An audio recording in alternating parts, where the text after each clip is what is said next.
can't y'all do talking. shit. Wait, For I don't real. give a fuck. I better be quiet. I don't give a better fuck be if y'all quiet. was All quiet, that if ski y'all mask was and all loud. that. The whole hood over there. Like, twist it up.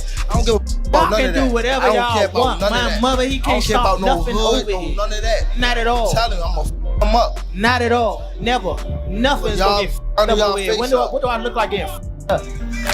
I want to fight him, bro, because he been tricking the boxing game for too long. He been tricking the boxing game for too long. He makes shit look good. He makes shit look better. After weeks of speculation, abandoned negotiations, and non-stop debate, the situation has finally become clear as Gervonta "Tank" Davis has confirmed a major change to his plans, walking away from a proposed bout with Lamont Roach, and instead agreeing to face the rapidly rising and highly dangerous Keyshawn Davis. This is far more than a routine matchup, as it brings together two undefeated forces at a critical moment, with pride, momentum, and legacy all firmly on the line. With Tank already making it known that 2025 is expected to be the final year of his professional career, every decision now carries extra weight, and choosing to step into the ring with one of boxing's most talked about young talents sends a clear message that he intends to end his journey at the highest possible level. 25 is after next year. I'm out of it. After our second fight. You're out of it? Yeah, Care to elaborate on that? out of the sport. After our second fight. Nah, no, I'm gonna win, bro. Nah, I could tell you my fights. It is obvious that the pressure to produce something far more significant has been building, and Keyshawn Davis represents precisely that kind of statement, a dangerous, high-profile opponent who brings excitement, credibility, and real risk, making it clear that this decision is about legacy rather than comfort or easy victories. What do you think of the announcement of the Gervonta Davis-Roach fight?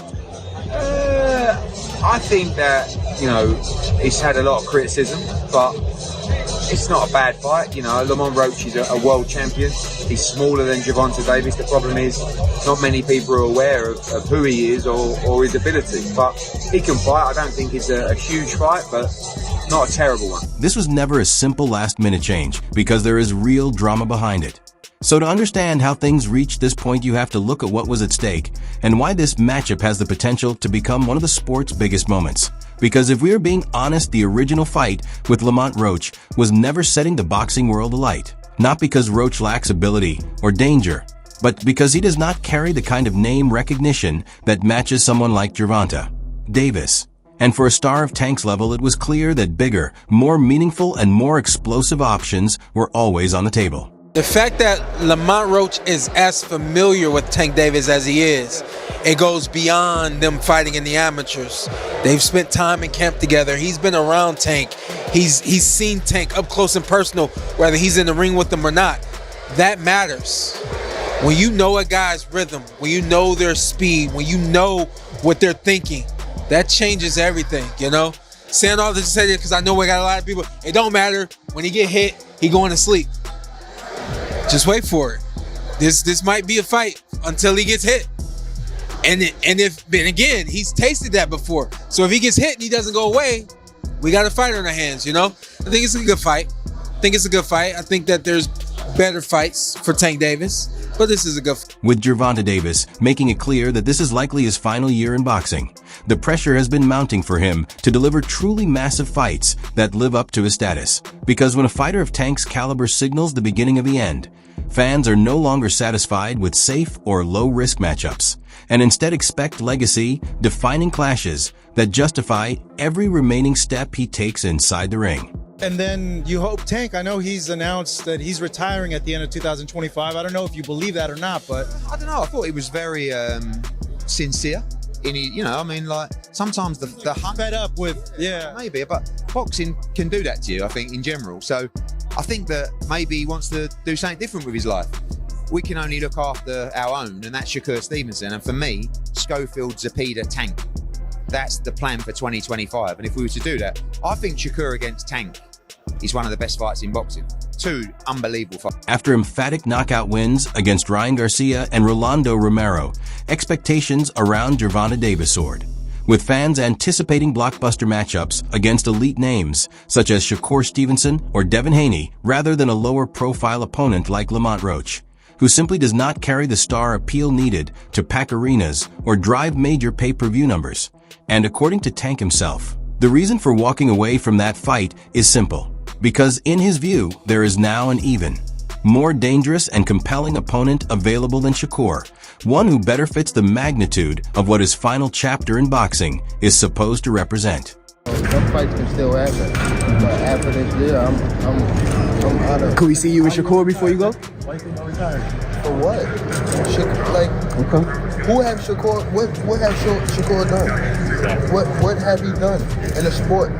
He haven't done nothing. You don't think he's better than any of the guys you looking face? more better than him. Who that? The Keyshawn. Keyshawn looking way more better than this nigga. So you would rather keep screaming this nigga name? He haven't done nothing. You'd rather fight Keyshawn? Haven't even done nothing. So what do you say to those who say that you might be afraid? So what do you say to those who might be saying that, you know, Tank is afraid of Shakur? No. Afraid of what? Afraid of what? Us fighting, if we're afraid of somebody, it gotta be somebody hitting us and hurting us. Like, he don't have no offense. Everything is defense.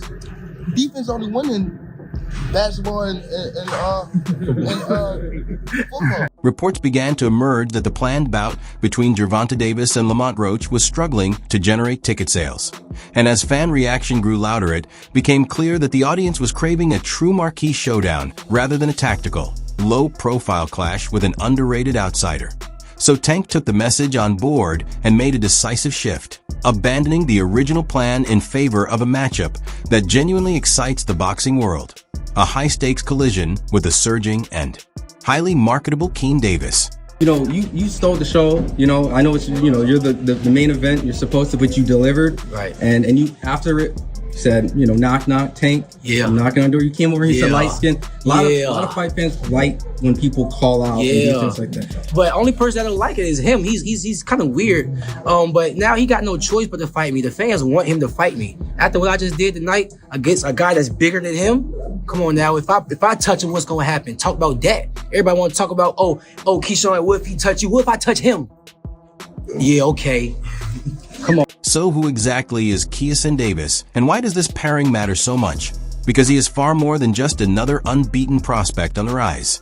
He is widely regarded as one of the most exciting young talents in boxing today. A fighter whose speed, confidence, and growing fan base have pushed him rapidly into the spotlight, making this potential clash with Gervonta Davis feel like a genuine crossroads moment where an established star meets a new force that many believe could define the next era of the sport. You are good. You are real good. But there's levels to this game, Keyshawn. Okay, we're going to talk about levels. Okay, just know it's... At just 24 years of age, Keyshawn has already carved out a serious reputation, combining lightning-quick hands, sharp footwork, and a level of confidence that often tips into outright swagger. And as an Olympic silver medalist with an unblemished professional record, he has spent months openly calling for the biggest names in the division, making it clear that he does not see himself as a prospect waiting his turn, but as a contender ready to force his way straight to the top. Energy he coming with, he can't do all them shenanigans and all that he be doing with other people. He can't do that to me. But I'm just saying, Key, But the reality is that Keyshawn has backed up every bold claim with ruthless performances, tearing through opponents, rising rapidly up the rankings, and shaping himself as boxing's next breakout star. And now the moment he has been chasing has arrived, as he earns the opportunity to test himself on the biggest stage against an elite name. A fight that could instantly define his career and signal the arrival of a new force in the sport.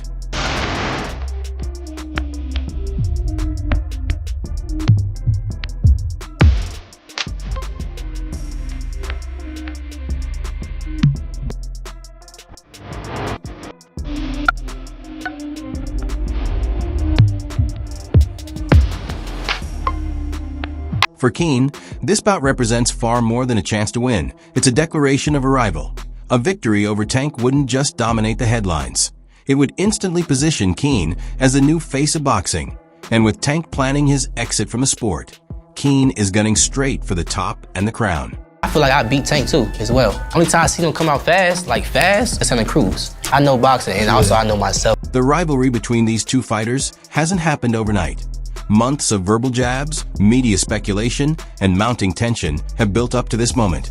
And while both men have been openly critical of each other, there's a unique layer to their feud, a grudging respect that lurks beneath the surface of their animosity. Davis Keyshawn, this new guy, he's 140 pounds, he's not bad. Yeah. Keyshawn Davis. That's him right there. Ooh, no, I thought he was. Ooh, there we go right here. Keane has consistently stated that Gervont's reign at the top is nearing its end, framing this fight not just as a test of his own skill, but as the beginning of a new era. While Gervonta has publicly brushed off Keane as just another young contender attempting to make a name at his expense, yet underneath it all, there's a recognition that Keane represents a genuine threat. I don't need you, bro. If you want to fight me, send me a contract, but if you don't, I'm going to be just as popular fighting you or not fighting you. I'm going to make my money fighting you or not fighting you. So don't get it twisted like I'm chasing after you. I'm not chasing you, little dude. Little dwarf. Ooh. Keyshawn Davis recently turned heads with an electrifying performance against Gustavo Lemos in a fight that was meant to be a lightweight contest, but quickly became a mismatch as Lemos, who had missed weight by over 6 pounds and enjoyed a clear size advantage, initially appeared dangerous. Yet Keane overpowered him with a combination of speed, skill, and power, flooring him 3 times in the second round before the referee called a stop to the bout. He was over by 6.4 pounds at the weigh-in. That's a left counter. There it is. Davis, and down goes Lemos. As he's playing Matador for moments, goes downstairs with a vicious right hook, and that left hook puts him on stanky legs and face first on the back. And backwards. Don't dance too early now, Keyshawn, because Lemos is still dangerous. But not if you can continue to land those powerful shots. And that's how you end the fight. Keyshawn Davis said, I don't care if he's King Kong. If he comes into my house, he's going to pay the price. And boy, did Lemos pay the price. The crowd in Keane's hometown of North Virginia was electric, roaring with excitement as they watched their rising star deliver a commanding and emphatic finish.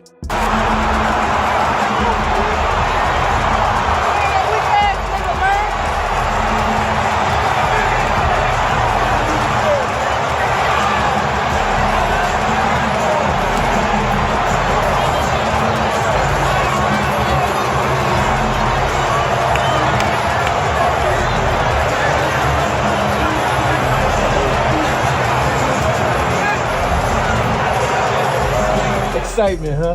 Talk about coming in here fighting a guy who was heavier.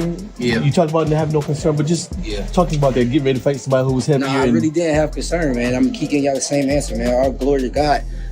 He gave me the strength to go in there and fight through this week. Like y'all don't even know, my sisters had a whole car accident today, and they hurt. My sister's head was all of them. Their head was hurting, back was hurting. Like they literally could have got taken out today. The devil didn't want this to happen, but look what happened. It was still a glorious night. I told y'all it's gonna be a movie. What is the? After his win, Keane didn't waste a moment, immediately calling out Gervonta Tank Davis with a bold, "Hey Gervonta, knock knock," signaling he's determined to face Tank next. Keane believes he's ready to take on one of the biggest names in boxing and is seizing every chance to get in Tank's sights. Hey, a world title. But also, we gonna come back to Norfolk, man, so y'all don't forget about me. Y'all keep supporting DB3. But a world title definitely gonna be next. 2025, we got big plans for everybody in the boxing world. Hey, Gervonta, knock, knock. You've been on that all week. Listen. For Tank, this fight is about defending his dominance. He's the bigger name, the proven champion, and a fighter accustomed to headlining major events. A victory over Keane would shut down critics accusing him of avoiding rising talent and reinforce his position as one of boxing's elite stars. Like I said before, every time he has came to me, when I say who you want to fight, said it doesn't matter. So he don't pick and choose. So if y'all want to criticize anybody, criticize me, or criticize Leonard Ellaby, or criticize whoever, but don't criticize the fighters. For Keane, this is his defining moment. Defeating Tank would instantly elevate him to superstar status and send shockwaves through the lightweight division, proving he's not merely a rising prospect, but a legitimate contender for the top spot. Little dude, little dwarf, Oopa Loopa, little light-skinned dude. I'm not chasing you. I'm not chasing you. Tiafimo is running from me. I'm not chasing you, Tiafimo. Who else? I'm not trying. Don't underestimate Keane. He's far from just another underdog. After his dominant second-round knockout of Gustavo Lemos, his confidence is sky-high, and he's proven he can overcome opponents with a clear size advantage. Though, that Keyshawn Davis is ready to step into the ring with one of those guys and fight for a world title? Truth be told, Brian, I literally just got off the phone. I just hung up the phone with Shakur, saying I gotta do an interview with you. And I'm like, cool, what you think? Like, because I'm a person that... Not to mention, he's been targeting Tank for years. This is the fight Keane has been training and preparing for his entire career. When Light Skin posted those messages about me sparring, I was really looking at it like, okay, so what? That I DM'd you about sparring. So what? No cap. Since when y'all take sparring into consideration of shit? So what? So what? What was his point of even doing that? Like, what was he trying to get with it? That I'm trying to ride his coattail? Like, bro, I don't need you. I don't have to fight you. I'm making real. I don't need you, bro. I don't need you, bro. I do not need you, bro. I don't. If you want to fight me, send me a contract. But if you don't, I'm gonna be just as popular fighting you or not fighting you. I'm gonna make my money fighting you or not fighting you. So don't get it twisted like I'm chasing after you. I'm not chasing you, little dude, little dwarf, Oopa Loopa. Adding even more heat to the rivalry, Floyd Mayweather has reportedly joined forces with Keyshawn Davis to help him prepare for his highly anticipated showdown with Gervonta Tank Davis.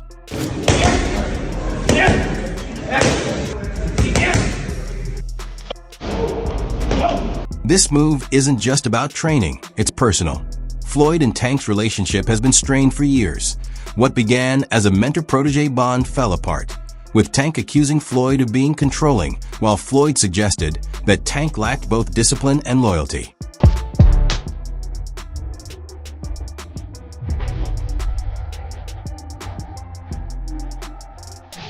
So now, with Floyd in Keane's corner, it's clear he's not just backing the rising star.